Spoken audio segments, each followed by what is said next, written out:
मैं आज यहाँ आपके पॉडकास्ट पे ये बोल रहा हूँ एंड ओपनली बोल रहा हूँ कि जिनको ये लगता है कि सीरिया स्टेबलाइज हो रहा है, आई नीड 12 मंथ्स। मैं 12 महीने के बाद आपसे पूछूंगा कि सीरिया स्टेबलाइज हुआ है या नहीं हुआ है। अमेरिका और सीरिया की हिस्ट्री के बारे में बताइए।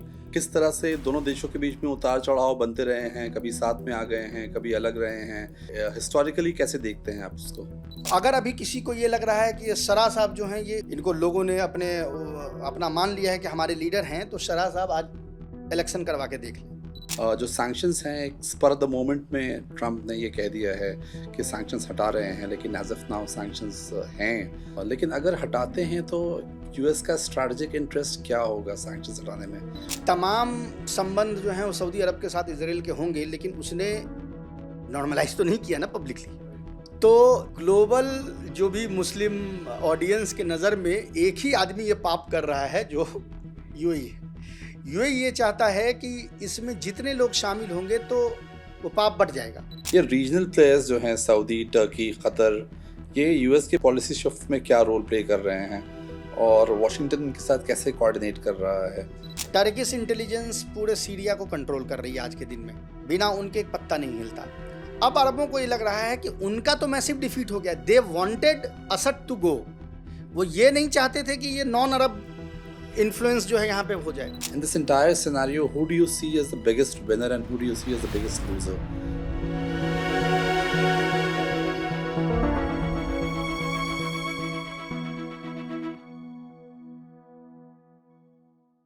नाउस नेटवर्क के एक और पॉडकास्ट में आप सबका खैर मकदम है। Welcome to another podcast of Nous Network.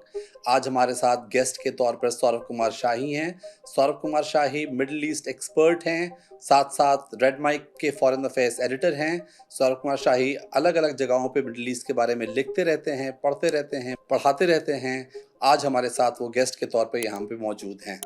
आज जिस मौजू पे हम बात करेंगे सौरभ कुमार शाही से, वो मौजू है सीरिया के बारे में। जो सीरिया में नए तरह के डेवलपमेंट्स देखने को मिल रहे हैं, जो सीरिया में नई सरकार बनी है और उसके बाद जो अमेरिका के साथ उसकी नज़दीकियां बढ़ती हुई दिख रही हैं, इसके बारे में हम सौरभ कुमार शाही से बात करेंगे। हम समझने की कोशिश करेंगे कि इसके पीछे क्या पॉलिटिक्स है, कौन से एक्टर्स इन्वॉल्व हैं। चलिए इस पॉडकास्ट को हम शुरू करते हैं और इस गुफ्तगू को सौरभ कुमार शाही के साथ आगे बढ़ाते हैं। सौरभ साहब, पहले सवाल हमारा आपसे ये है कि अमेरिका और सीरिया की हिस्ट्री के बारे में बताइए, मॉडर्न हिस्ट्री के बारे में बताइए, और किस तरह से दोनों देशों के बीच में उतार चढ़ाव बनते रहे हैं, कभी साथ में आ गए हैं, कभी अलग रहे हैं, कभी एक साथ मिलके लड़ाइयाँ भी लड़ी हैं।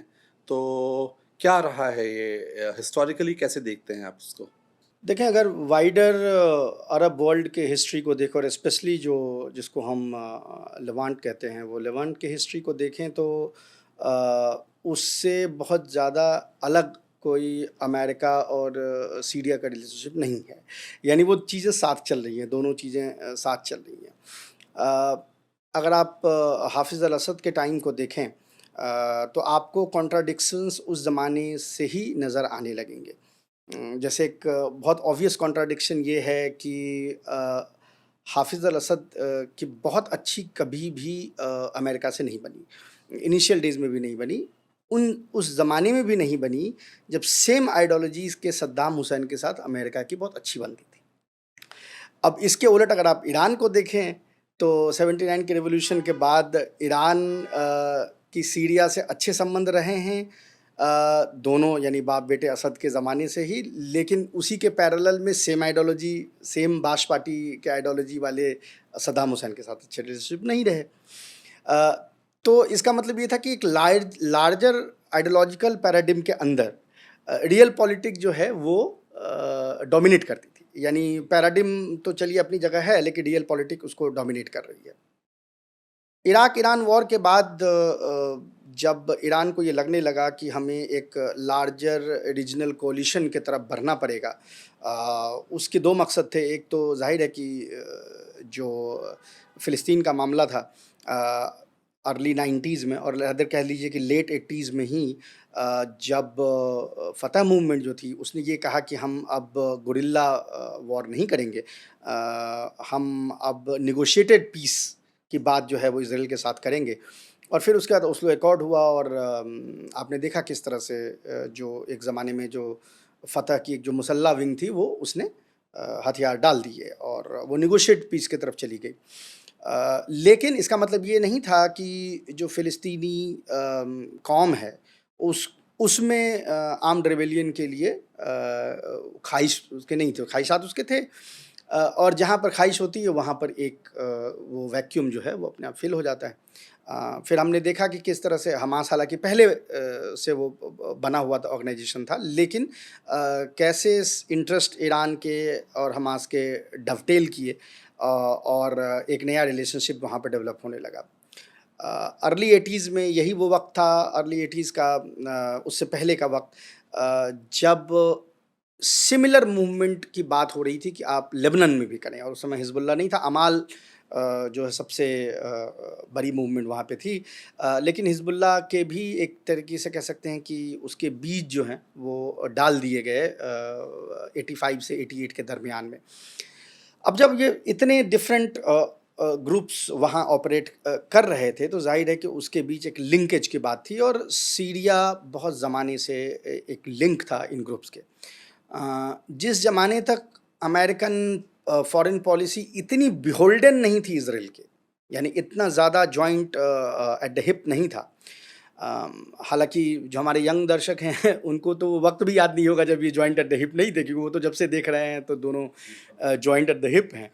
अ, तो एक तफ़रक़ा जो है वहाँ पे देखने को मिलेगा। अर्लियर ये था कि दोनों एक-दूसरे को लाइक नहीं करते थे, पर वो जिसको आप कहते हैं कि अनमोलेस्टेड रखा, कि ठीक है, हमें तुमसे मतलब नहीं है, हमारे डायरेक्ट इंटरेस्ट पे तुम्हारा कोई तुम अटैक नहीं कर रहे हो तो और हम तुम्हारे पे नहीं कर रहे हैं। लेकिन जैसे-जैसे ये जिसको हम एक्सिस ऑफ रेसिस्टेंस कहते थे, वो जैसे-जैसे उसका बिल्डअप होता गया तो वो सिचुएशन वहाँ भी ख़राब होने लगी, यानी उनके दरमियान में भी होने लगी। हालाँकि जैसा मैंने कहा डायरेक्ट इंटरफेरेंस उस ज़माने में भी नहीं था।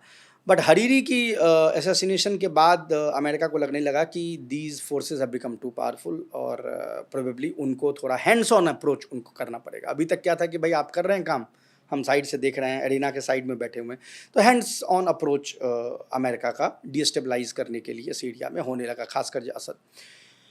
जब बशर अल-असद सत्ता में आए उस ज़माने में इनिशियल डेज़ में again America blow hot blow cold करता था, लेकिन बहुत ज़्यादा हैंड्स ऑन अप्रोच नहीं था। लेकिन जैसा मैंने कहा कि जब ये 2011 के एंड में जब ये सिविल वॉर सीरिया में शुरू हुआ, अगेन इनिशियली अमेरिका इतना इंथुजियास्टिक नहीं था। सीरिया के जो अरब एलाइज़ थे एक ज़माने में, या कह लें कि पड़ोसी थे, वो ज़्यादा इंथुजियास्टिक थे। बट अगेन इस तरह का कोई भी अगर मूवमेंट होता और अमेरिका को लगता है कि मेरे अपने इंटरेस्ट डवटेल कर रहे हैं इसके साथ, तो वो उसमें सक इन कर जाता है और वो अमेरिका इनिशियल डेज में इट वाज सक्ड इन। हालांकि बाद में प्रोएक्टिव हो गया, स्पेशली जब कुर्द्स का पूरा मामला आया। तो मतलब ये एक मैं लुब-लुबाब देना चाह रहा था कि ये इनके रिलेशनशिप कैसे रहे, never very good but also never so bad कि वो हैंड्स ऑन एक दूसरे को डिस्टेबलाइज करने की कोशिश करें, उनके रीजनल इंटरेस्ट को डिस्टेबलाइज करने की कोशिश करें। हाँ। कमिंग फ्रॉम देयर हम हिस्ट्री के बारे में बात कर रहे थे, लेकिन अभी हम आज की बात करते हैं। और यूएस जो है किस तरह से जस्टिफाई कर रहा है अपना एंगेजमेंट जो है एक ट्रांजिशनल गवर्नमेंट जो बनी है सीरिया में, और जो एचटीएस का फॉर्मेशन है, और जो प्रेसिडेंट अहमद अल शरा हैं, उनके साथ किस तरह से यूएस जस्टिफाई कर रहा है, जिसको एक टेररिस्ट ऑर्गेनाइजेशन यूएस ने डेजिग्नेट कर रखा था, और एक वांटेड टेररिस्ट की तरह जो प्रेसिडेंट हैं आज के सीरिया के, वो 6 महीने पहले तक एक वांटेड टेररिस्ट थे। तो how does US justify this? I mean देखें, टेक्निकली तो अभी भी है। अगर आप टेक्निकली देखें तो जैसा ट्रंप के साथ होता है कि ट्रंप कई चीज़ें बोल देते हैं। अब मसला ये है कि देखिए, कानून का एक अपना तरीक़ेकार है। वो ऐसा तो है नहीं कि आपने माइक पे बोल दिया कि हमने इन पे से प्रतिबंध हटा लिए तो प्रतिबंध हट गया। अमेरिका में ऐसे काम तो चलता नहीं, कहीं भी ऐसा काम नहीं चलता। मतलब तो फैक्ट ये है कि एज ऑफ टुडे वो डिक्लेयर टेररिस्ट भी हैं और सैंक्शंस भी वैसी ही लगी हुई हैं सीरिया पे जो लगी हुई थी। ठीक है, बोला है उन्होंने। इनफैक्ट जिस दिन उन्होंने ये बोला मिडल ईस्ट, जब वो दौरा कर रहे थे पर्शियन गल्फ का, और उन्होंने इस बात को कहा कि सैंक्शंस हमने हटा दिए हैं, तो the person who was most surprised was the treasure secretary. क्योंकि ट्रेजरी के सेक्रेटरी को पता होना चाहिए था कि सैंक्शंस हट रहेंगे, क्योंकि he has to sign that thing. तो ही वॉज वेरी सरप्राइज्ड। उन्होंने कहा कि भाई तो इसका तो मुझे पता ही नहीं था कि ये कब हो गया, मतलब ये अनाउंसमेंट कहाँ से कर दी गई। तो मुझे लगता है कि वो एक जिसको लगता है कि वो स्पॉट ऑफ द मोमेंट, वो स्पॉट ऑफ द मोमेंट उन्होंने अनाउंस कर दी। लेकिन as of now, even as we speak, he is a declared terrorist and the sanctions are still on Syria. अब आते हैं कि ये डाइकोटमी क्यों है। थोड़ा सा हमें पहले जाना होगा, क्योंकि मैंने इंडिया में देखा है, क्योंकि कई बार मैंने प्रोग्राम सीरिया पे किया है, तो लोगों को इंडिया में जो ऑडियंस है उनको हमेशा ये लगता है कि ये कोई बड़ा पीसफुल प्रोटेस्ट सीरिया में चल रहा था और इसका जो दमन किया है असद ने, तो उसके बाद जो है ये सिविल वॉर का रूप ले लिया है। लेट 2012 में, यानी लेट नहीं आप कह सकते हैं, समर 2012 में जब पहली बार ये प्रोटेस्ट होने शुरू हुए दरा में, तो मैं था वहाँ पे, और बहुत सारे इंडियन जर्नलिस्ट भी और भी गए हुए थे। वो इस बात की तस्दीक करेंगे। तो हमारे सामने कुछ प्रोटेस्ट होते थे। अब मसला ये है कि बहुत सारे इंडियन जर्नलिस्ट जो हैं उनको तो ना वो अरबी स्क्रिप्ट पढ़ सकते हैं, ना उनको बेसिक भी वर्डोलॉजी पता है अरबिक की। तो आप कवर तो कर रहे हैं, लेकिन आप कवर नहीं भी कर रहे हैं, क्योंकि आप नुआंसेस आप नहीं जानते हैं। जब से ये प्रोटेस्ट सीरिया में शुरू हुआ, पहले प्रोटेस्ट से मुझे याद है कि दो चीज़ें उसमें कॉमन थी। एक, ओसामा बिन लादेन को लेके वो उस तरह के, जिसको आप कह सकते हैं नसीद लिखे हुए थे, जिसको पढ़ते थे वो, उसके एडुलेशन में जो चीज़ें लिखी हुई थी वो बहुत कॉमन थी। वो सिर्फ ओसामा बिन लादेन को लेके नहीं थी, अलकायदा के जो बाकी ऑपरेटिव्स थे जो मर चुके थे उनको लेके वो पढ़ते थे। तो जो इसका प्रारूप था वो एक सलफ़ी प्रारूप था, वो पहले से था, ठीक है। और दूसरे जो उसमें नारे लगाए जाते थे, जो सबसे कॉमन नारा जिसकी मैं बार बार बात करता भी हूँ और जो मैंने पहले दिन से देखा है, तो ये कहना कि सेक्टेरियन बाद में हुआ, वो उसके जवाब में मैं कहता हूँ, वो पहले दिन से जो नारा लगाते थे वो ये कहते थे, जैसे देखें ये जो ताबूत वर्ड है, ये अरबिक में भी है, और बेरूत जो शहर है, ज़ाहिर वो अरबिक नाम भी है। तो ये जो आप ये इसका जो ये रदीफ़ मिलता है ताबूत और बेरूत का, वो अरबी में भी मिलता है। तो उनके जो नारे होते थे उसमें वो कहते थे कि क्रिश्चियंस को भेजेंगे बेरूत और अलवी को भेजेंगे ताबूत, ठीक है। तो ये जो अलवी हैं, हमारे बहुत सारे दर्शक जानते भी होंगे, उनको कुछ लोग नुसैरी भी कहते हैं, कुछ लोग अलवी कहते हैं, अंग्रेज़ी में अलावाइट्स कहा जाता है। तो जो रूलिंग क्लास वहाँ पे थी, स्पेशली जो असद फैमिली हैं, वो अलवी समुदाय से आते हैं। ये सीरिया में आपको मोटा मोटी कई इलाकों में पाए जाएंगे, लेकिन प्राइमरीली ये साहिल पे आपको पाए जाएंगे। ये जो सीरिया का जो नॉर्थ वेस्ट का जो साहिल है, वहाँ पे इनकी सबसे ज़्यादा तादाद है, या फिर बड़े शहरों में, पर स्पेशली दमस्कस में, अलेप्पो में, हलब में उतना ज़्यादा इनकी पॉपुलेशन नहीं है। 10 या 12% ये पॉपुलेशन के हैं। और ये शिया नहीं है, ये भी यहाँ पे दर्शकों को बताना बहुत ज़रूरी है, क्योंकि बड़ा कन्फ्यूज़न लोगों को रहता है। 12 शियाज़ जिनको हम कहते हैं, उसका और इनका कोई आपस में लेना देना नहीं है। इनके जो आइडियोलॉजी है, जो इनकी थियोलॉजी है, उसमें बहुत इख्तलाफ है आपस में, ठीक है। हर वो आदमी जो अली की बरतरी दे रहा है, इसका मतलब ये नहीं कि वो शिया है, ठीक है। ये चीज़ बहुत इम्पॉर्टेंट है समझना।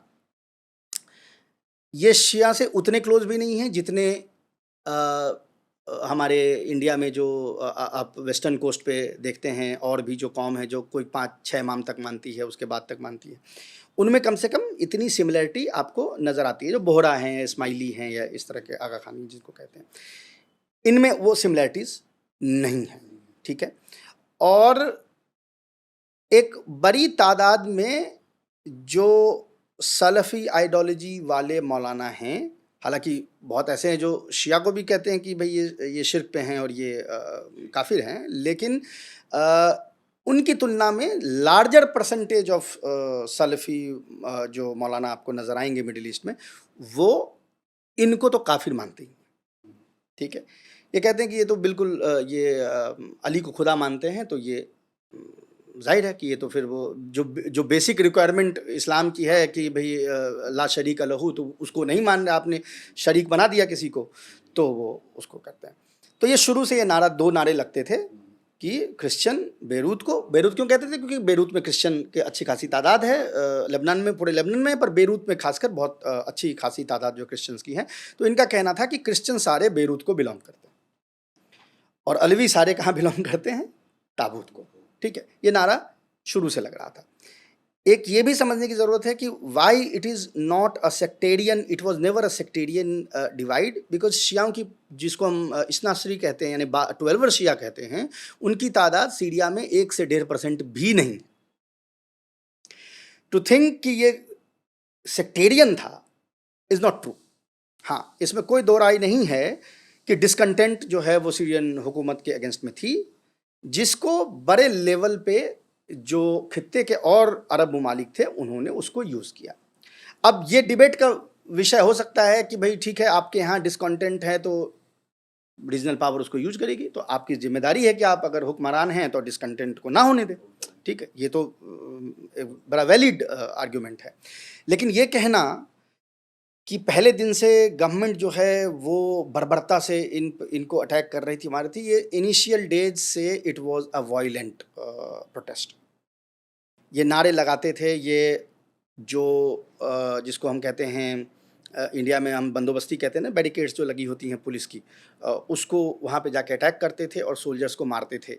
ये भी यहाँ पे बता दूँ कि मरने वाले सोल्जर्स जो थे वो majority Sunni.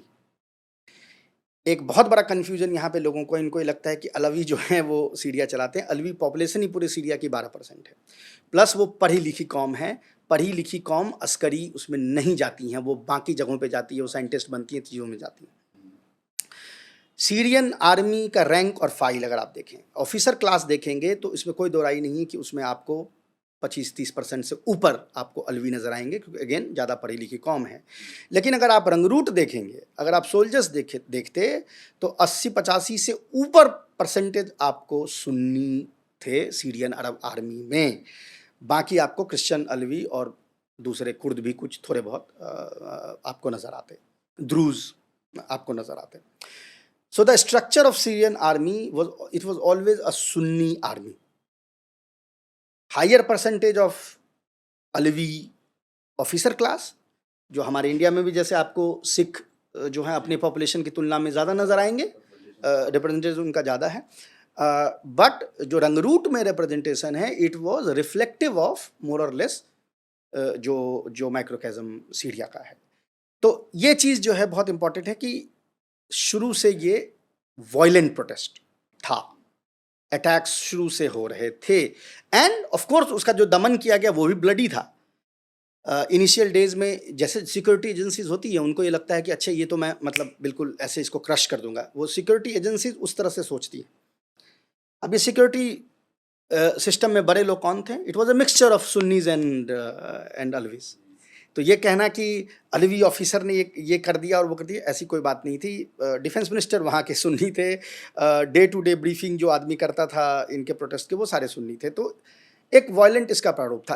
That is why initial days में ही अमेरिका में, मैं आपके सवाल पे आ रहा हूँ कि that is why initial days में अमेरिका में, क्योंकि ये वीडियोस हो सकता है कि हमारे लोग जो हैं वो ये वीडियो देखें और इग्नोर कर देते हों, अमेरिका में तो वीडियो गई तो वहाँ के एनालिस्ट तो वो देख रहे हैं कि भाई ये तो नसीद पढ़ रहा है ओसामा बिन लादेन का, और ये कह रहा है कि क्रिश्चियन बेरूत जाएंगे, अलवी ताबूत में जाएंगे, तो ये तो वो देख रहा है। तो इनिशियल डेज में भी उनको ये लगने लगा कि भाई this is a violent group और इसका अलकायदा से रिलेशनशिप है, जो कि विच वॉज वेरी ऑब्वियस। अब ये सब बाद में जो नॉमेनक्लेचर है, फ्री सीरियन आर्मी और फलाना एंड मॉडरेट रेबल और ये सब बहुत बाद में हुई, but those videos were the first to set the tone. और इसमें कोई दो राय नहीं कि आज जो प्रेसिडेंट बने बैठे हैं शरा साहब, जिनको अल-जुलानी साहब, पुराने में लक़ब से उनका पुराना लक़ब जो मैं बोल रहा हूँ, वो उस समय से उन्होंने सीरियन विंग जो अलकायदा की थी उसको लीड किया, उसको स्ट्रेंथन किया, and they were the primary fighters in what is Syria's south east. क्योंकि एक तो लड़ने का जज्बा भी था और ट्रेनिंग भी थी। ठीक है। वो बाद में फिर तफरका हुआ और वो सीरियन विंग जो है वो टूट गई और फिर वो इस्लामिक स्टेट बना, वो सब बाद की बात है। लेकिन ये अलकायदा जो है उस ज़माने में उसका नाम था अलकायदा इन सीरिया, मतलब अगर वो अरबिक में अशाम कहते थे, तो वो अलकायदा वो वाली ग्रुप थी और उसमें सेकंड इन कमांड होते थे जुलानी साहब और बाद में उसके हेड बने। तो जो सिलसिला है, जो लिंकेजेस हैं, आर वेरी वेरी ऑब्वियस।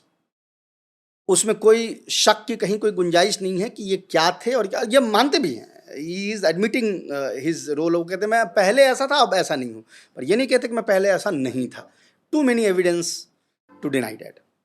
अच्छा सौरभ साहब, आपने ये बोला कि अभी जो सैंक्शंस हैं, एक स्पर ऑफ द मोमेंट में ट्रम्प ने ये कह दिया है कि सैंक्शंस हटा रहे हैं, लेकिन एज ऑफ नाउ सैंक्शंस हैं सीरिया पे और शायद बने रहें। लेकिन अगर हटाते हैं तो यूएस का स्ट्रैटेजिक इंटरेस्ट क्या होगा सैंक्शंस हटाने में? What is the strategic immediate strategic interest in doing so, and why did he say that in the first place? लेकिन दो चीज़ है। एक तो ये है कि आपको पहले यूरोपियन इंटरेस्ट देखने होंगे इसमें और उसको आपको कॉन्ट्रास्ट करना होगा अमेरिकन इंटरेस्ट से। यूरोपियन इंटरेस्ट इसमें ये है कि the sheer number of refugees who have settled in Europe, उससे उनको डर लगता है। डर दो मायने से लगता है। एक तो उनको वहाँ की जो राइट विंग पार्टी है वो इसको यूज़ करती है कि देखें पॉपुलेशन जो है वो उनका बढ़ रहा है और ये जो डेमोग्राफी का चेंज हो रहा है, जो हमारे यहाँ भी जिस तरह के वो यूज किए जाते हैं हथकंडे, वो उनके यहाँ भी हैं। पूरी दुनिया के राइट के एक सेम हथकंडे हैं, तो वो वहाँ पे उसको यूज़ करते हैं। तो इससे जो रूलिंग एलिट्स हैं, खासकर जो सेंटर लेफ्ट या सेंटर राइट की पार्टीज़ हैं, उस पर बेइंतहा प्रेशर है यूरोप में। उनको ये लगता है कि एक बार जब ये सैंक्शंस हट जाएंगे और वहाँ पे सिचुएशन इस तरह की बन जाएगी, तो फर्स्ट कि बहुत सारे लोग खुद ब खुद चले जाएंगे जो रिफ्यूजीज़ हैं, और दूसरा ये कि अगर नहीं जाएंगे भी तो हम इनको प्रेशराइज करके भेज सकते हैं, क्योंकि हम ये क्लेम कर देंगे द सिचुएशन है स्टेबलाइज्ड। यूरोप का ये मसला है। अमेरिका का इमीडिएट ये मसला है नहीं, क्योंकि वो बहुत कम संख्या में उसने रिफ्यूजीज़ लिए हैं और उसके पास चूँकि वो जोग्राफिकल कॉन्टिन्यूटी नहीं है, जहाँ उसको ये डर है कि they will be overwhelmed by, they will be snowed by the sheer number of refugees.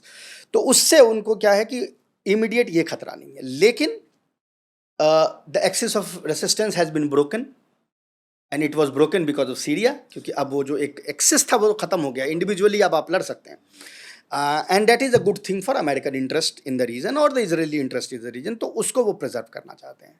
नाम इसमें जो कानूनी पेंच है वो क्या है? ये जो सैंक्शंस है इसको सीजर सैंक्शन कहते हैं। सीजर सैंक्शंस क्यों कहते हैं?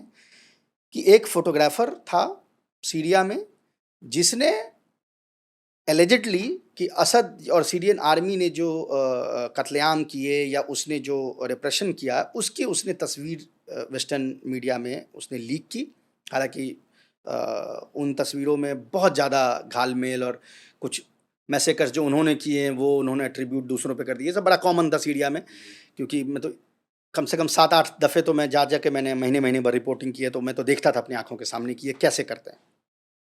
उस बंदे का, उस जो फोटोग्राफर था, उसका जो जिसको आप कह सकते हैं कॉल नेम था, वो था सीजर। क्योंकि वेस्टर्न जर्नलिस्ट जब उससे कोलैबोरेट कर रहे हैं तो जाहिर है कि अपने नाम से तो करेंगे नहीं कि वो एक्सपोज ना हो जाए, तो उसको सीजर के नाम से बुलाते थे। उसके फोटो के बिना पे अमेरिकन पार्लियामेंट मतलब हाउस ने, कांग्रेस और हाउस और सीनेट ने सैंक्शंस नाफिज की, जिस सैंक्शन को सीजर सैंक्शंस कहते हैं, उसी के नाम पे। जो सैंक्शंस अमेरिका में उनके पार्लियामेंट से, कहने का मतलब कांग्रेस से पारित हुई होगी जी, वो कांग्रेस के थ्रू ही हट सकती है। ठीक है?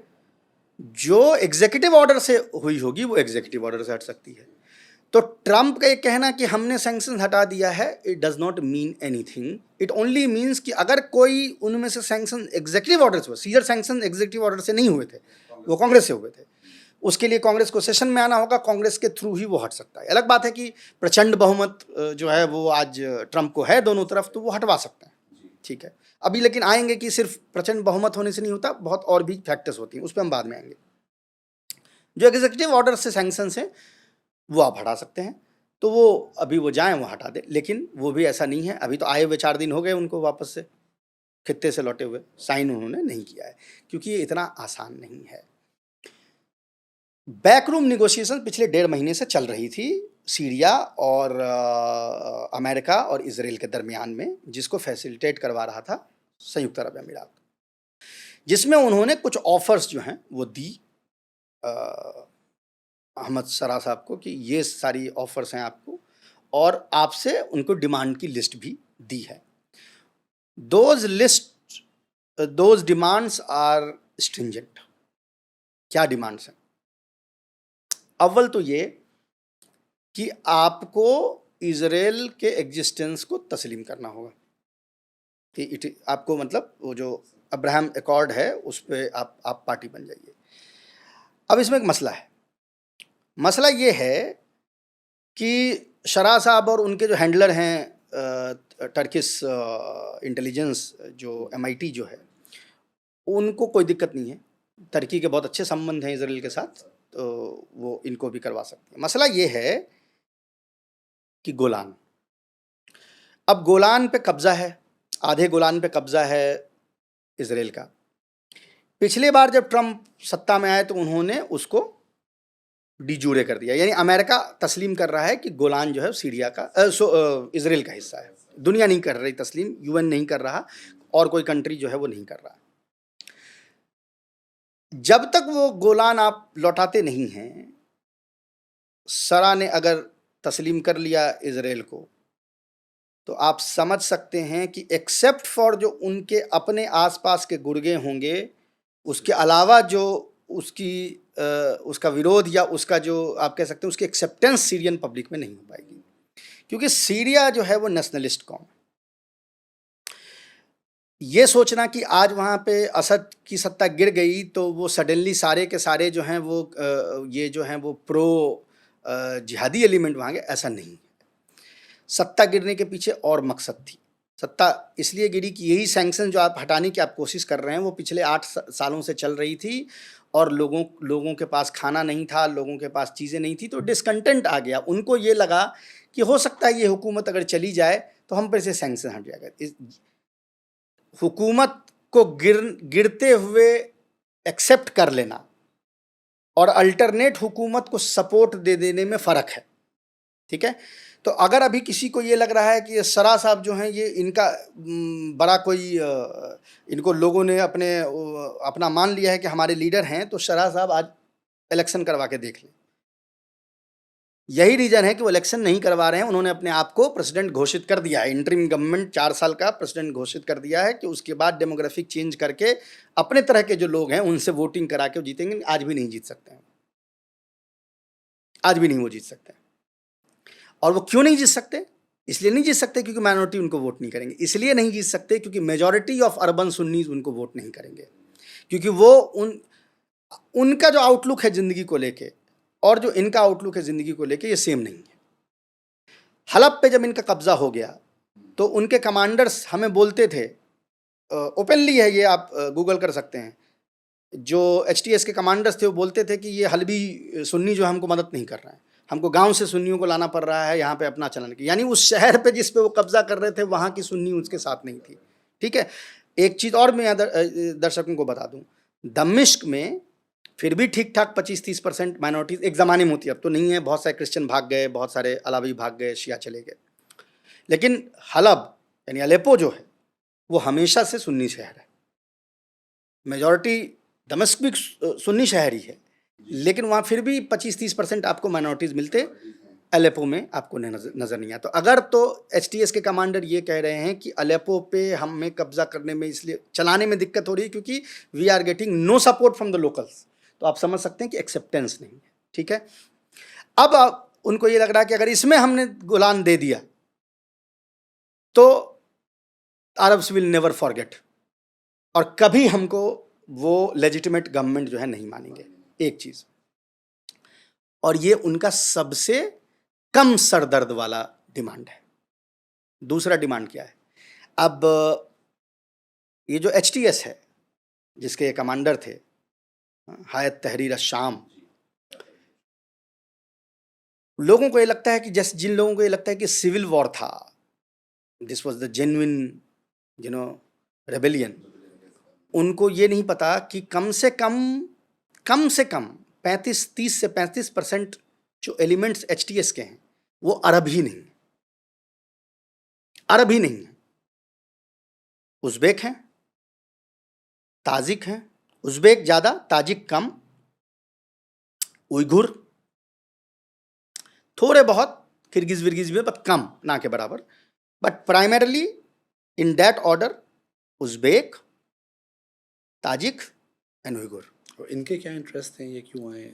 ग्लोबल जिहाद। ग्लोबल जिहाद। हाँ, कि भाई जिहाद का तमाम मौलाना ने अपने अपने मस्जिदों में ऐलान कर दिया कि भाई जिहाद इन पे जो है अब वाजिब है, तो अब चले जाइए। यही मौलाना जो है वो आज ऐलान नहीं कर रहे हैं, गज्जा में 60,000 लोग मरे, जिहाद नहीं हुआ। एनीवे, तो ये बड़ी तादाद में आए हैं। इसमें से कई ऑर्गेनाइजेशंस हैं, स्पेशली तुर्किस्तान इस्लामिस्ट पार्टी और इस तरह के टेररिस्ट ऑर्गेनाइजेशन है। Those are internationally recognised terrorist organisation, जिसको यूएन ने सैंक्शंस कर रखा है, ये नहीं कि इंडिविजुअली अमेरिका ने कर रखा। अमेरिका के भी ये डिमांड है कि इन जिहादियों को, जो फॉरेन जिहादीज हैं, अच्छा फॉरेन जिहादी ये सिर्फ 30-35% नहीं है, क्योंकि इसमें सिर्फ अरब होने से सीरियन तो नहीं हो जाता, नहीं, इसमें नॉन सीरियन अरब्स भी हैं।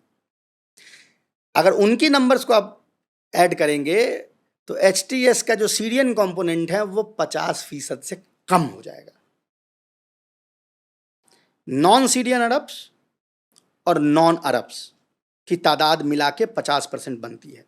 अभी जो डिमांड पेश की गई अमेरिका की तरफ से सैंक्शन रिलीफ को लेकर, उसमें सबसे बड़ी ये डिमांड है कि ये जो नॉन सीरियन जिहादीज हैं, इनको पोजीशन ऑफ पावर से आपको हटाना पड़ेगा। मतलब दे कैन स्टे हेयर, ठीक है। अब इन लोगों ने तो हर जगह वो, जैसे हमारे यहाँ सरस्वती पूजा में लगा देते हैं नहीं, वो 10 रुपये वसूल लिए गाड़ी को जाने से, बिहार में बड़ा कॉमन था, हम लोग बचपन से देखते थे।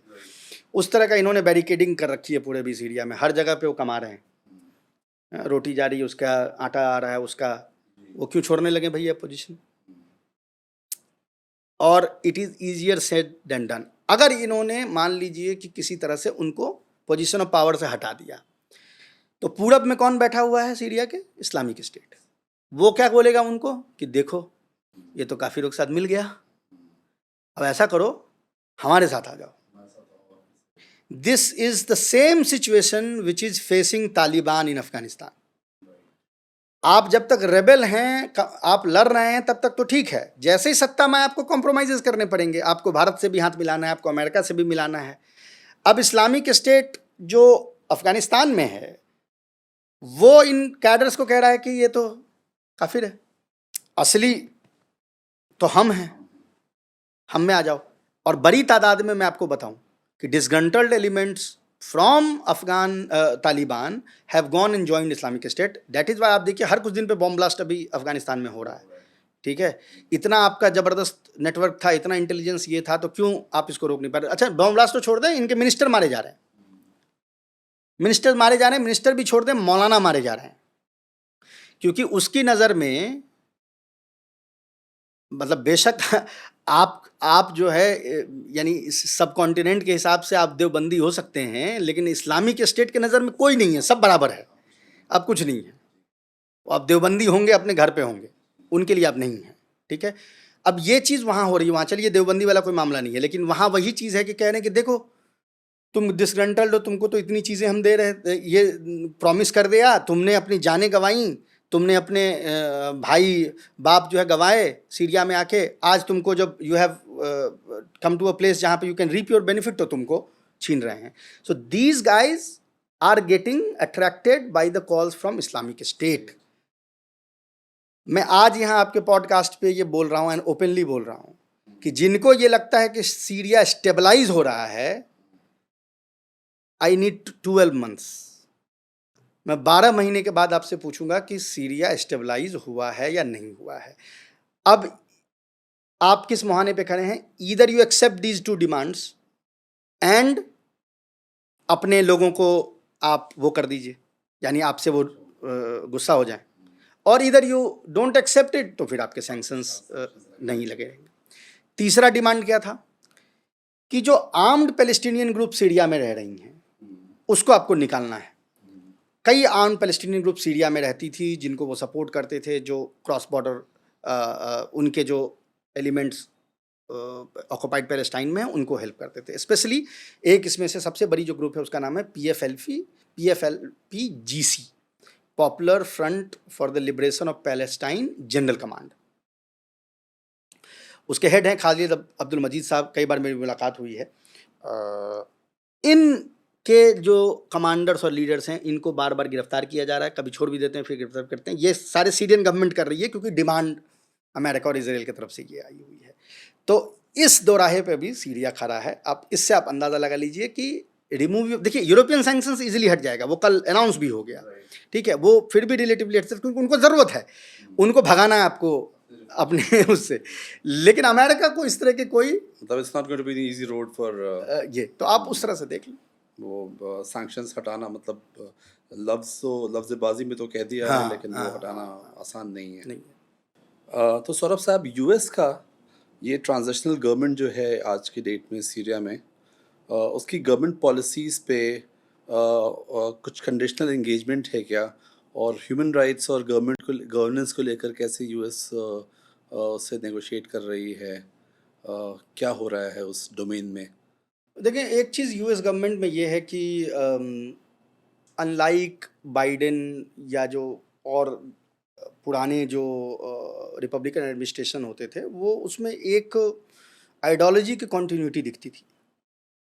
गलत सही पे मैं नहीं जा रहा, आई एम जस्ट सेइंग कि at least there was a continuity of ideology, ठीक है, कि अगर आप डेमोक्रेट पार्टी के जो अगर ऊपर के 10 लीडर होंगे, जो भी चाहे वो सेक्रेटरी ऑफ स्टेट बने हों, वो डिफेंस सेक्रेटरी बने हों, ट्रेजर सेक्रेटरी हों, जो भी कॉमर्स सेक्रेटरी हों, मोटा मोटी वो एक आइडियोलॉजिकल बैकग्राउंड से आते हैं। 10-20% इधर उधर का कोई फ़र्क हो सकता है।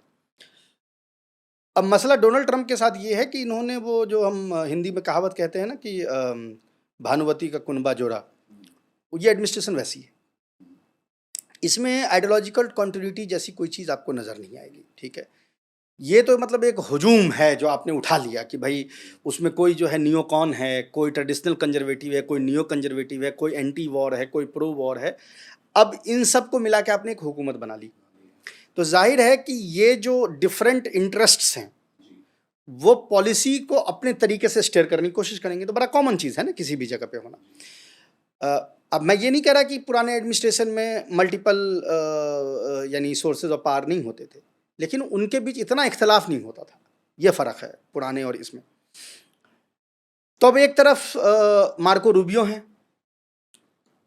जिनको लगता है कि ये जो जिहादी एलिमेंट सीरिया में आ गए हैं, इससे जो नेटिव क्रिश्चियन पॉपुलेशन है वो ख़तरे में है, वो वापस नहीं लौटेंगे, बड़ी तादाद में वो माइग्रेट कर गए।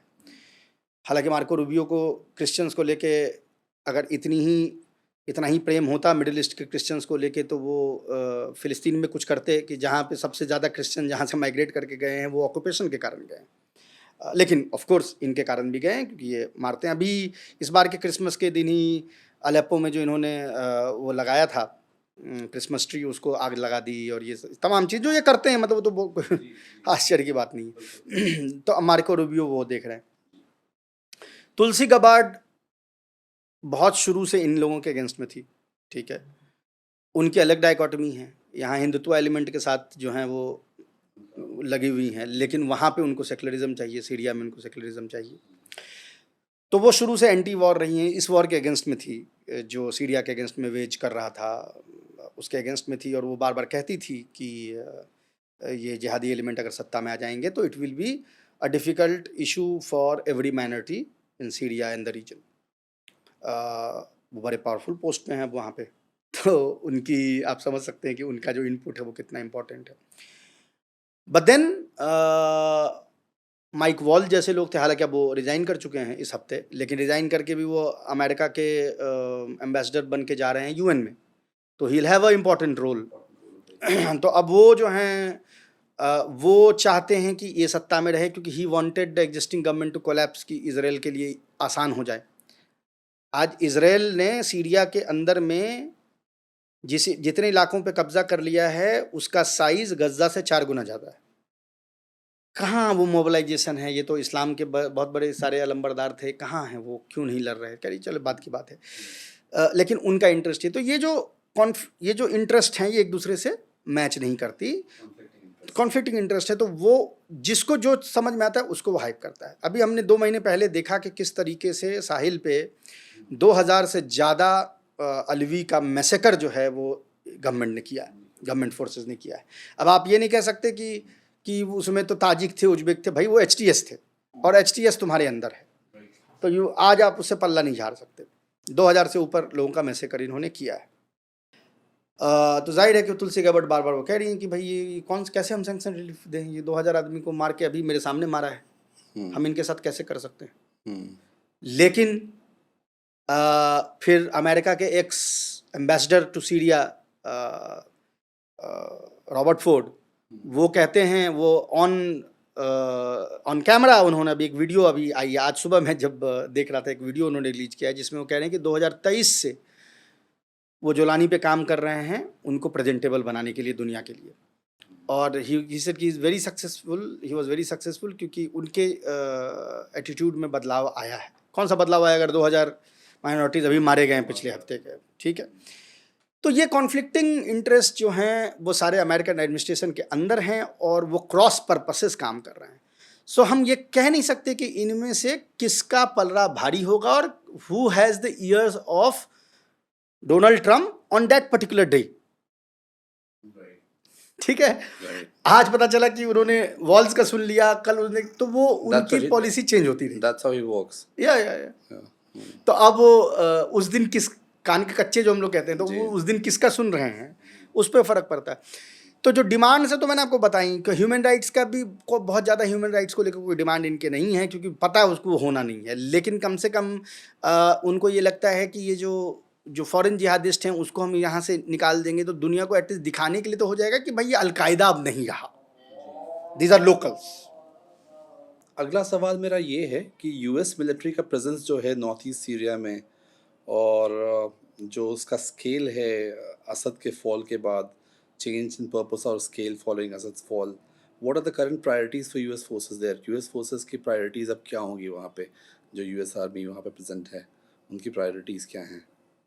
तो देखें, प्राइमरी प्रेजेंस 2 जगह है, एक तो नॉर्थ ईस्ट में है जो कुर्दों का इलाका है वहाँ पे नज़र आ रहा है आपको, और एक ईस्ट में है जो देर अज़ूर का जो सहरा है उसके बीच में इनका एक जिसको आप कह सकते हैं कि एक फोर्ट जैसा कह लीजिए, एक गैरिसन कह लीजिए कि वहाँ पे है। तो ये जो देर अज़ूर का जो गैरिसन है इसका प्राइमरी काम ये था कि जो हथियार ईरान और इराकी मिलिशिया सप्लाई करते थे हिजबुल्लाह को और बाय लैंड रूट, उसको सेवर करना, क्योंकि उस बीच में आप बैठे हुए हैं। अलकायम बॉर्डर है वहाँ पे इराक के साथ, जिसके आसपास ये थे, और ये कभी ड्रोन से या कभी एयरफोर्स से उस पर हमला करते थे। हालांकि 80-85% हथियार फिर भी आ जाते थे। अब वो मामला तो फिनिश है, क्योंकि जो सीरिया है वो तो सिवर हो गया, तो अब वो फैसिलिटेट आपको कर ही नहीं रहा है कि आप हथियार और तमाम चीज़ें जो हैं वो सप्लाई कर सकें। तो वहाँ पे कोई अमेरिकन मिलिट्री का रोल अब नहीं है, कोई ख़ास रोल नहीं है। तो एज एंड व्हेन वो अभी इसीलिए हैं क्योंकि वो दबाव बना के रखे हुए हैं कि इनकी सारी डिमांड्स वगैरह जब तक ये सीरिया कंप्लीट नहीं कर लेगा तब तक वो वहाँ रहेंगे, ताकि अगर कल से आपको मिलिट्री प्रेशर एक्सर्ट करना हो तो you need to have a foothold, क्योंकि वंस यू लीव दोबारा फुट होल्ड क्रिएट करना मुश्किल होता है। You are very vulnerable as a military. North east में भी जैसा हमारे दर्शक जानते होंगे कि ये पिछले हफ्ते ही जो तुर्की में जो PKK जो उनकी कुर्दों की एक मिलिटेंट ऑर्गेनाइजेशन थी, उन्होंने हथियार डाल दिए 40-45 साल लड़ने के बाद। उन्होंने ये कहा कि अब जो भी कुर्दों के हक की लड़ाई जो है तुर्की में होगी वो थ्रू निगोशिएटेड पीस होगी, जैसे ओस्लो अकॉर्ड में जो फतह ने किया था इसराइल के साथ। तो तुर्की अगर ये PKK कंप्लीटली जैसे इसने सरेंडर कर दिया है, तो एक डर जो तुर्की को हमेशा बना हुआ था कि ये जो अगर नॉर्थ ईस्ट सीरिया में जो कुर्द हैं उनका बड़ा क्लोज रिलेशनशिप है, यहाँ पर पीके के कमांडर्स की ट्रेनिंग होती थी, तमाम चीज़ें, रोटी बेटी का रिश्ता है दोनों तरफ के कुर्दों का। तो वो डर उनका ख़त्म हो रहा है, क्योंकि जिस तरह से हथियार डाले हैं तुर्की कर्द्स ने, उसी तरह से सीरियन कुर्दों ने भी एक तरीके से हथियार डाल दिया है, और वो सीरियन जो नई अभी सीरियन आर्मी बनेगी उसका हिस्सा बनने को तैयार हो गए। ठीक है, ये बात मैं कह रहा हूँ जो अभी एग्जिस्टिंग लीडरशिप है। तो उन्हीं कुर्दों को, उन कुर्दों ने जगह दी थी अमेरिकन ट्रूप्स को वहाँ आने के लिए, अपने आप को प्रोटेक्ट करवाने के लिए, तो वहाँ यूएस आई थी। अगर तो वो इंटीग्रेट हो जाते हैं नए सीरियन रजीम में, उनके फौज, उसके जो भी फौज हैं उसका हिस्सा बन जाते हैं, तो अमेरिका को फिर वहाँ रहने की कोई ज़रूरत नहीं रहेगी। And it perfectly dovetails with Trump's own admission कि हमको भाई मिडिल ईस्ट से बाहर निकलना है। बार बार बोलते रहे कि भाई हमारी लड़ाई नहीं, हमारी लड़ाई नहीं। But this is also easier said than done. जो हमारे सोर्सेज हैं both inside Syria and Turkey, वो ये प्रेडिक्ट कर रहे हैं कि जो एग्जिस्टिंग टॉप लीडरशिप थी उसने जरूर हथियार डाल दिए हैं और वो निगोशिएटेड सेटलमेंट के तरफ बढ़ गए हैं, लेकिन सेकेंड और थर्ड जनरेशन कुर्दों में अभी लीडर्स बचे हुए हैं जो डिफेक्ट करेंगे इन ग्रुप से और नया ग्रुप बनाएंगे। उसमें उसका टाइमलाइन वो कोई नहीं दे रहे हैं, could be 1 year, could be 2 year, could be 3 year, could be 6 months, could be 3 months, we don't know. But ये सेंटिमेंट्स प्रिवेलिंग सेंटिमेंट्स हैं दोनों तरफ, अक्रॉस द बॉर्डर्स ये चीज़ें हो रही है। तो अगर वो होता है तो ये जो इतनी मेहनत तुर्की ने की है सीरिया को डिस्ट्रॉय करने की इतने सालों में, वो मेहनत जो अभी आपको लग रहा है कि it has borne fruit, that might get a setback. अगर वो होता है तो देन ऐसे ही अमेरिकन नहीं निकल पाएंगे। But as I said, these things takes time. ये भी हो सकता है कि अमेरिकन अभी विड्रॉ कर जाएं और 1 साल बाद वो चीज़ डेवलप हो और फिर उनको रिकैलिब्रेट करना पड़े कि यार हम क्या करें, अब कुर्दों ने दोबारा जो है वो गदर शुरू कर दिया है।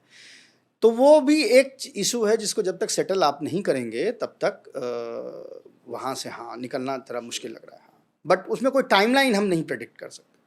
So I think you've already answered this, but then I wanted to ask this question specifically. Given the history of HTS and regional tensions, what are the implications of Syria's proposed normalization with Israel, and is the US encouraging such a development? बस मैं इसमें 1-2 line ये add कर दूं कि इस बार जो ये इसराइल का रिकॉग्निशन के लिए जो पुश है वो यूएस से ज़्यादा यूएई की तरफ से है। यूएई कंसिडरिंग कि क्या पिछले 18 महीनों में गज़ा में हुआ है, उसके ऊपर एक इंटरनेशनल हीट है। हीट ये है कि देखें, तमाम संबंध जो हैं वो सऊदी अरब के साथ इसराइल के होंगे, लेकिन उसने नॉर्मलाइज तो नहीं किया ना पब्लिकली। तो ग्लोबल जो भी मुस्लिम ऑडियंस के नज़र में एक ही आदमी ये पाप कर रहा है जो यूएई है। यूएई ये चाहता है कि इसमें जितने लोग शामिल होंगे तो वो पाप बढ़ जाएगा, कि लोगों को लगना ये इतने मुसलमान तो कुछ सही कर रहे होंगे ना। भाई अभी कौन कर रहा है ये? इसमें से कोई भी डेमोक्रेसी तो है नहीं, किसी के जनता से आपने नहीं पूछा। अरब बैरोमीटर करके एक पीयू सर्वे करती है, ठीक है, उसमें आप उठा के देख लें, जिस देश में सबसे कम सपोर्ट होगा पैलेस्टाइन के लिए, जिस अरब कंट्री में, वहाँ भी 85% से ऊपर है। उन देशों में जहाँ लोग डर से चुप रह रहे हैं, सऊदी अरब टाइप में, वहाँ पर भी बहुत 7-8% ही लोग हैं जो हिमायत करेंगे नॉर्मलाइजेशन की, वो चुप हैं। और ऐसे सूरत हाल में चुप होने का मतलब है कि वो अगेंस्ट हैं, क्योंकि अगर आप हुकूमत के डिक्लेयर्ड गोल्स के साथ ही चल रहे हैं तो फिर चुप होने में क्या, फिर बोलने में मसला ही क्या है ना। तो ये चीज़ उनको ये लगता है, इसलिए दे आर वेरी एक्टिव कि वो सीरिया को इसमें लाने की पूरी कोशिश कर रहे हैं। अच्छा, दूसरा जो देश इसमें बहुत एक्टिव है वो है तुर्की, अजरबैजान। ठीक है, अजरबैजान को तो कल ही उसके उनको प्राइम मिनिस्टर को जो है वो थैंक यू बोला है इसराइल ने कि आपने जो हमारा तुर्की के साथ हमारे वो करवाए, जो डील करवाई और जो आप सीरिया में हमारा करवा रहे हैं उसके लिए थैंक यू कल बोला है। और वो बड़े खुशी से अजरबैजान के प्राइम मिनिस्टर जो है वो हाथ मिला रहे थे। तो टर्की भी अभी इस स्थिति में नहीं है कि वो डायरेक्टली टेक ऑन कर सके। तो वो क्या करता है, वो basically they have virtually divided Syria to their respective sphere of influences.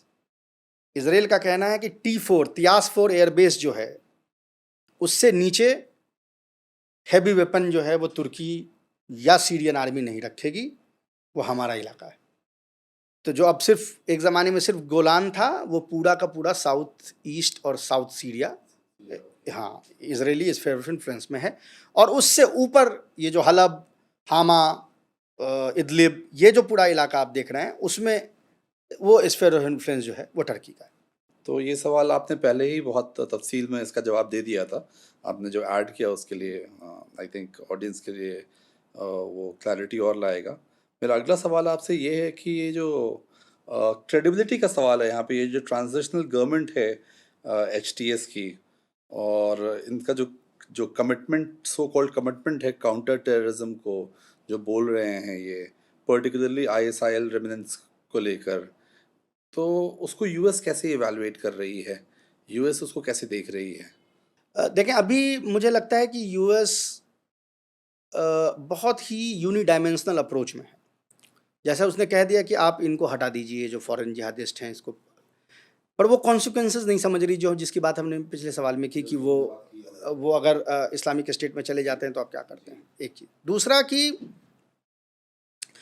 आपके पास मिलिट्री वेयरविदल क्या है। तो मिलिट्री वेयरविदल के नाम पे जो एग्जिस्टिंग सीरियन आर्मी अब जो बची है, उसको HTS कह लें, जो भी कह लें, उसके पास बहुत कुछ है नहीं, क्योंकि सारे हैवी वेपन्स तो जिस रात इन्होंने कब्जा किया और अगले 3 दिन में इसराइल ने मार के सारे मिसाइल्स, सारे बोट्स, जो जितने भी चीज़ थे उन्होंने ख़त्म कर दिए। दूसरा कि इनका कोई सपोर्ट बेस नहीं। जो मैं बार बार एक बात कहता हूं कि असद को बचाने के लिए लोग घर से ना निकले, क्योंकि जाहिर है कि वो ये सोच रहे थे कि भाई ये सैंक्शंस में हम कितना दिन रहेंगे, हो सकता है कि असद अगर सत्ता से भाग जाएं तो हम पे ये सैंक्शन हट जाएगा, ठीक है। अल्टीमेटली आदमी उस पे करता है। और वो डिफेक्शन भी वो तमाम वैसी हुई जिस $50 के आसपास एक जनरल को मिल रहा था महीने का, सीरियन करेंसी के हिसाब से देखें तो वहाँ पे आप तुर्की और कतरी पैसा से आपने पूरे जनरल खरीद लिए। और वही हुआ कि in most of the cases the Sunni generals they defected, जिन्होंने 10 साल सीरियन आर्मी में रह के 12 साल काम किया, 15 साल काम किया, 15 साल उन्होंने सिविल वॉर लड़ा। Ultimately there came a point जहां आप बोलते हैं कि let's cut our losses, they remove. पर उनकी जहनियत तो एक डिफरेंट काइंड की, वो मॉडर्न जहनियत है ना जो आर्मी में अस्करी उसमें आपको नज़र आती है। उसको आप कल सुबह से बोलने लगेंगे कि तुम अपनी बीवी को बुर्का पहना के भेजो अब यहाँ पर, तो वो नहीं भेजेगा, क्योंकि वो उसको कई जनरेशन से वो उसके यहाँ किसी ने बुर्का पहना नहीं है। तो असद से सपोर्ट खींच लेना और शरा को सपोर्ट देने के बीच में बहुत गैप है। जिस रात इसराइल ने दरा में हमला करके HTS के कुछ जो सोल्जर्स थे उसको अभी मारा, अभी कुछ दिन पहले की बात है, 2 महीने 1.5 महीने पहले की बात है, मिसाइल हमला किया और HTS के जो सोल्जर्स थे जो मारने के लिए जा रहे थे दुरूज कम्युनिटी के लोगों को, उनको मार के उसका विरोध किया। HTS के जो सोल्जर्स हैं वो नारा निकालते हुए सड़कों पे निकले, कोई भी आम आदमी उनके साथ नहीं आया। वो मेरे एक दोस्त एनालिस्ट है अमेरिका में, उसने इज़ फ्रॉम सीरिया ओनली, तो उसने वो वीडियो देखा जिसमें वो प्रोटेस्ट हो रही थी, जिसमें ये HTS के सोल्जर्स प्रोटेस्ट कर रहे थे, और उसने एक बात कही कि इससे ज़्यादा लोग मेरी सुन्नत में आए थे, जितने इसके प्रोटेस्ट में लोग निकले हैं उससे ज़्यादा लोग मेरी सुन्नत में आए थे। तो उससे आपको पता चल सकता है कि ये वाइड स्प्रेड सपोर्ट इनको है नहीं, और अगर वो वाइड स्प्रेड सपोर्ट आपको नहीं है तो you can not mount a military campaign against the remnants of Islamic state in east Syria, क्योंकि आप आपको वो टरेन देखना पड़ेगा। वहाँ पे वो मेल्ट कर जाते हैं, उनका लोकल सपोर्ट भी कुछ ट्राइब्स में है, नॉट ऑल ट्राइब्स लेकिन कुछ ट्राइब्स में है। उसको ये कैसे डील करेंगे, आई डोंट थिंक सो। और अगर जो मैंने कहा कि अगर इनके यहाँ से लोग डिफेक्ट करके उनके यहाँ जाने लगे तो suddenly their numbers will start swelling, and then it will become even more difficult for HTS to counter Islamic State. That brings me to another question. ये रीजनल प्लेयर्स जो हैं सऊदी, टर्की, कतर, ये US के policy shift में क्या role play कर रहे हैं और वाशिंगटन इनके साथ कैसे कोऑर्डिनेट कर रहा है इस पूरे सीरिया के मसले को लेकर? जी, ये असद के गिरने से पहले के जो 3 साल थे, लास्ट जो 3 साल थे, उसमें आपने एक चीज़ नोटिस की होगी कि असद का रिहैबिलिटेशन खित्ते के जो अरब ममालिक हैं वो कर रहे थे। यही सऊदी, यही कुवैत, यही यूएई और यही बहरैन ने उसको वापस से अरब लीग के फोल्ड में लाने की और तमाम जो डिप्लोमेटिक ओवरचर्स हैं वो दे रहे थे और काफ़ी उस पर काम हो भी रहा था, accept Qatar.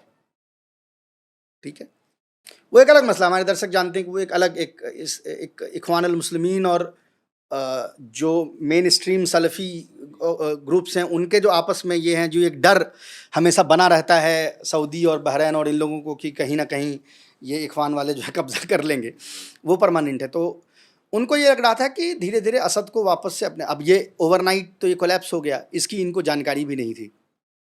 Now the problem is कि HTS was the brain child of Turkey. Turkish intelligence पूरे सीरिया को कंट्रोल कर रही है आज के दिन में, बिना उनके एक पत्ता नहीं हिलता। अब अरबों को ये लग रहा है कि उनका तो मैसिव डिफीट हो गया, they wanted Assad to go. उनको ये था कि असद को हटा के कोई सुन्नी हमारा बन जाए जो हमारे उसको सिक्योर करे।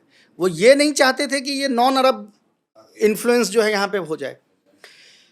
तो अपने तरफ से वो पूरी कोशिश ये कर रहे हैं कि किसी तरह अगर ये सैंक्शन वगैरह हटाने में हम मदद कर देंगे तो ऐसा शायद हो जाए कि जो जुलानी साहब हैं उनकी नज़र इनायत जो हमारे तरफ हो, कि हमारे इंटरेस्ट को वो ज़्यादा करें और थोड़ा सा वीन अवे। देखें, जिस तरह का कंट्रोल टर्की का उसके ऊपर में है, उससे कम्प्लीटली वीन अवे करना तो पॉसिबल नहीं है। To even expect this in near और मीडियम टर्म इज स्टुपिडिटी।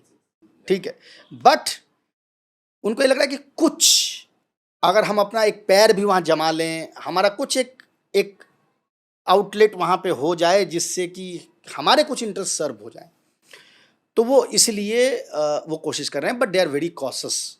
वो भी देख रहे हैं कि ये जो हम इनपुट दे रहे हैं इसका रिजल्ट क्या है। How beholden Ahmed al Sharaa is to the interest of Turkish intelligence, कितना बिहोल्डन है ये हम वो भी देख रहे हैं। तो वेट एंड वॉच सिचुएशन उनके लिए भी है।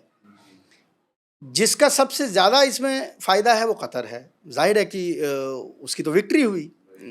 सबसे पहले तो आइडियोलॉजिकली उसने ये सारा किया ना, ये सारा फंड किया, सारा कैंपेन तो उसका था, उसकी आइडियोलॉजिकल विक्ट्री हुई है। And needless to say it has emboldened Ikhwan al Muslimeen in the entire reason.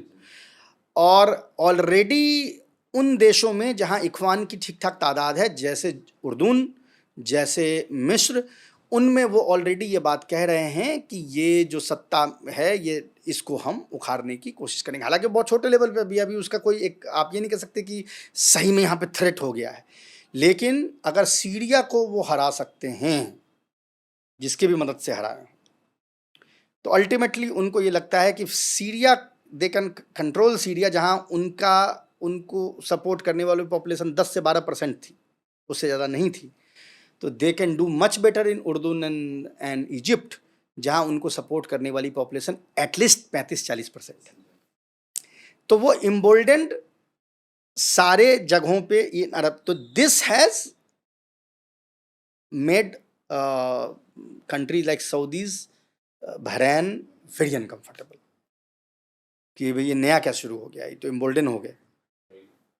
अच्छा, we're coming towards an end, and I want to understand, in this entire scenario, who do you see as the biggest winner and who do you see as the biggest loser? Who's winning it and who's losing it? I think by any standard, I think Turkey is the biggest winner. Would you elaborate a bit? क्यों, देखें, उनको जो threat था south से, जो मैं बार बार कह रहा हूँ कुर्दों से थ्रेट था, उसको फॉर द टाइम बिंग तो उन्होंने न्यूट्रलाइज कर दिया ना। ये PKK का सरेंडर कभी नहीं होता अगर सीरिया पे तुर्की का कब्जा नहीं हो गया होता। ठीक है, तो बहुत बड़ा एक विन है। दूसरा ये कि they have also created very pro Turkey demography उन्होंने वहाँ पर नॉर्दर्न सीरिया में इदलिब वगैरह में क्रिएट कर दी है, तो वो बफर के जैसा काम करेगा। अगर कल से किसी को फैंसी आइडियाज़ आते भी हैं कि मैं ज़रा टर्की के चुंगल से निकल के मैं खुद मुख्तार बनने की कोशिश करूं, तो वो फैंसी आइडियाज़ जो हैं, हाँ, वो die equally if not more Israel. Axis resistance टूट गया है, हथियार कहाँ से आएंगे पता नहीं है। Hezbollah is fighting for its own internal survival, it has the military capability to fight the ground battle, but it is no more capable of mounting an attack. दोनों में फ़र्क है। इंटरनली जितना मुश्किल, आई थिंक हिजबुल्लाह के पैदा होने से आज तक में उनके लिए सबसे मुश्किल घड़ी है कि जहाँ पे जो लोकल सुन्नी ग्रुप्स हैं, वो प्रेशर ये डाल रहे हैं कि इनको डिसआर्म किया जाए। हालांकि वो होने नहीं जा रहा है, डिसआर्म वो नहीं होंगे, लेकिन प्रेशर उनके ऊपर में है। तो it will at least take Hezbollah 3-4 years to rebuild to a point where they can openly challenge the domestic enemies, जो सलफी सुन्नी ग्रुप्स हैं या जो क्रिश्चियन ग्रुप्स हैं जो इनको डिसआर्म करना चाहते हैं। तो बहुत बड़ा फ़ायदा वो एक इसराइल को है। दूसरा ये कि उन्होंने बफर जोन बहुत बड़ा कर लिया। छोटा सा गोलान था, आज ये जो जिहादी एलिमेंट हैं इनका बिहेवियर किसी के साथ ऐसा है कि वो मतलब मैं एग्जांपल दे रहा हूँ द्रूज का। द्रूज कम्युनिटी आप जानते हैं, इसराइल में भी हैं, गोलान के इलाके में जिस पे कब्जा है, और सीरिया के अंदर भी थे। सीरियन द्रूज और इवन गोलानी द्रूज जो इसराइल के कब्जे में थे, उन्होंने कभी इसराइल को तस्लीम नहीं किया हिस्टोरिकली। आपको याद होगा for the entirety of Syrian war, जब सिविल वॉर चल रहा था, क्योंकि इस इलाके में ये जो दर्रा सुवैदा का जो इलाका है, गोलान और सुवैदा का जो इलाका है, यहाँ पे बहुत सारे द्रूजी रहते हैं। इस इलाके में जो HTS के या और जो FSA इस तरह के जो ग्रुप्स थे, उनके मिलिटेंट को जब सीरियन आर्मी मारती थी तो उनका इलाज इजरायली अस्पताल में होता था। तो वो ले जाते थे इसी रास्ते से, गोलान वाले रास्ते से। तो गोलान में जो द्रूजी थे, जो इसराइल के कब्जे में है पिछले पता नहीं 73 वॉर से, वो विरोध करते थे कि तुम ये जिहादी एलिमेंट्स को लेके क्यों आ रहे हो, हम वी विल ऑलवेज बी। वो सीरियन झंडा लहराते थे इसराइल के अंदर में। इसको आए हुए 2 महीने नहीं हुए, सर्रा को ये सारे द्रूज जो हैं अब इसराइल का झंडा उठाए हुए हैं, जिन्होंने 70 साल मुखालिफत की इसराइल की। लेकिन अब वो क्या है, उनका सर्वाइवल है। वो देख रहे हैं कि इस 2 एविल में से कौन ज़्यादा एविल है। जिसने सामने में 60,000 लोगों को मार दिए, उसको वो कम एविल समझ रहा है compare to Hayat Tahrir al Sham. This says a lot about Hayat Tahrir. कौन इनके साथ होगा? तो आज वो पूरा का पूरा जो सिर्फ गोलान था, आज पूरा का पूरा सुवैदा, आधा दर्रा और पूरा का पूरा गोलान इसराइल के लिए एक बफर जोन बन गया है। और औकात नहीं है HTS के किसी फाइटर की कि उस बफर जोन में एंटर करके दिखा सके। बहुत बड़ी जाहिर है सबसे बड़ा डिफीट ईरान का है, क्योंकि जो उसने इतनी मेहनत से एक फ्रंट लाइन रेसिस्टेंस फोर्स बनाई थी, वो वहाँ पे ख़त्म हो गई। इसका मतलब ये नहीं कि this can not be rebuilt. बन सकता है, चीज़ें बदलती हैं। हो सकता है कि कल से यही द्रूज जो हैं वो ईरान के साथ आ जाए और कहें कि चलो भाई हम कॉरिडोर तुमको बनवाते हैं जिससे कि यू कैन रिवाइव हिजबुल्लाह और ये तमाम चीज़ें। पर वो होगा नहीं होगा, वो मतलब now we are entry into कयास के हम उसमें घुस रहे हैं। लेकिन अगर सिंगल लाइन में मुझे बोलना हो, बिगेस्ट विनर इसराइल टर्की, और टर्की इसराइल 1 और 2 अपनी तरफ से आप सेट कर लें। बिगेस्ट लूज़र अरब्स, मतलब Iran, followed by regional Arab countries. एक आखिरी सवाल है मेरा आपसे, ये US, what lesson will the US draw from its past intervention in Syria? As an expert, how do you see it कि जो यूएस का पास्ट इंटरवेंशंस रहा है सीरिया में, उससे क्या लेसन्स ड्रॉ करेगी, particularly programs like Timber, Sycamore, and shaping its current engagement strategy? अगर डेमोक्रेट अभी सत्ता में होते तो I could have given you a very clear answer कि ये कहाँ जा रहा है और इससे क्या लेसन्स जो हैं ड्रॉ कर रहे हैं। रिपब्लिकन भी अगर कोई नॉन ट्रम्प कोई होता तो आई कुड हैव सेट, मतलब मैं कुछ क्लियर आपको आंसर दे सकता था। ट्रम्प के केस में I don't know, very frankly very difficult to predict, कि जो अपने विम एंड फैंसी पे आदमी डिसीजंस ले रहा है। और ये भी है ना कि वो जो उनके जो डिपार्टमेंट्स हैं ना, जो इंस्टीट्यूशंस हैं ना, उसको भी ट्रम्पियन लोगों से भरा गया है। तो जनरली क्या होता है कि अगर इस तरह का कोई अगर इस तरह का हेड ऑफ स्टेट आ जाए, प्रेसिडेंट अगर सदर ऐसा हो, तो आप क्या कोशिश करते हैं? आप कोशिश करते हैं कि चलो ठीक है, इंस्टीट्यूशंस की अपनी मेमोरीज होती है ना, बोलते हैं इंस्टीट्यूशनल मेमोरी है, इंस्टीट्यूशनल मेमोरी उसको कोर्स करेक्शन करता रहता है। यहाँ वो भी नहीं है। मैं एक छोटा सा एग्जांपल बता दूं, कल एक बहुत बड़े पोस्ट पे अटॉर्नी जनरल रह चुकी हैं, उनको बुलाया गया कल कांग्रेसनल हियरिंग के लिए और उनसे पूछा गया कि हैबियस कॉर्पस क्या है। तो उसका उन्होंने जवाब दिया कि हैबियस कॉर्पस का मतलब ये है कि प्रेसिडेंट के पास ये राइट है कि वो जिसको देश से भगाना चाहे भगा सकते हैं। The lady actually did not know, she has a degree, I think she उन्होंने कांग्रेसनल सीनेटर्स, कांग्रेसमैन और सीनेटर्स के यहाँ उन्होंने इंटर्नशिप की थी, और उनका बैकग्राउंड जो है पॉलिटिकल साइंस का है। The lady does not know habeas corpus. She is in charge of Trump's, ये जो जिनको हम ट्रम्प जो भगा रहा है, ये जो इमिग्रेशन वाले उसको लेके इलीगल मैग्नेट्स, उसकी इंचार्ज है। तो ऐसे सूरत हाल में आई कैन नॉट प्रेडिक्ट कि क्या मतलब, जो अब मैंने एक एग्जांपल आपको दे दिया, ऐसे ही हैं सारे, ऑल आर लाइक दिस। मतलब ये तुलसी गबार्ड वगैरह उनके बेस्ट हैं, तो यू कैन इमेजिन कि फिर बाकी जो हैं वो क्या होंगे। आई डोंट थिंक कि, हाँ मतलब ये ज़रूर है कि तुलसी गबार्ड वगैरह का अगर इंटरेस्ट यहाँ पे, अगर she manages to put her feelings above others, तो अल्टीमेटली आई थिंक वो नॉन इंटरफेरेंस वाला जो एक बात जो है अभी ट्रम्प ने कही खलीज के टूर पे जब वो थे अभी पर्शियन गल्फ के, तो उसमें उन्होंने एक बात कही कि ये नॉन इंटरवेंशन का हमारा रहेगा। आई थिंक उस आइडिया को people like her and JD Vance also, because he is anti-war, they will try to push. अब उनकी चलती है, रूबियो की चलती है, किसकी चलती है? I think we need at least 6-7 more months to give a solid prediction on this. Thank you so much, Saurabh Kumar Shahi. Thank you so much for coming and joining us for this podcast.